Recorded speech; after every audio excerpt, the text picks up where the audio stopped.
In 2 Corinthians chapter 12, verse 2, which I've got written here, Paul says, I know a man in Christ, whether in body I cannot tell or out of the body, such a one was caught up to the third heaven. And what I'm proposing to you is that the third heaven is the third ventricle of the brain. And so then what would we consider this to be? An experience of consciousness which mental origin is in the third ventricle, of which you have that picture. And then Graves goes on to say it's a narrow median crevice between the two optic thalami which constitute the side walls of the interbrain. So you have the side walls of the interbrain, which are the optic thalami, and there's a narrow crevice that runs between them. Optic means eye, thalamus means room, bedroom, or chamber.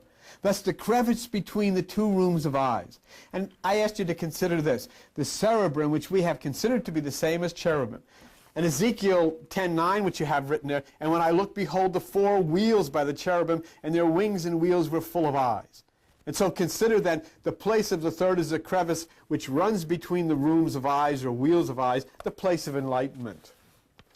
And then we got to the point where Gray said its roof, meaning the third ventricle, is formed by the velum interpositum. Velum means curtain.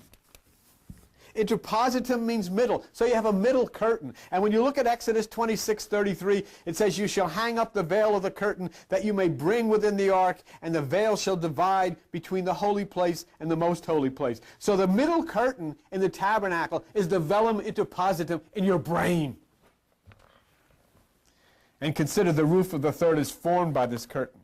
And then Grace continues, it says, its roof is formed by the velum interpositum from which are suspended the choroid plexus of the third ventricle. Plexus means nerves. Choroid means the middle coat of the eye, the center of the eye, the center eye, the third eye. And consider that the roof of the third ventricle is formed by a dividing or middle curtain from which are suspended the nerves of the middle or center of the third eye. If your eye be single, Jesus said, your body will fill with light.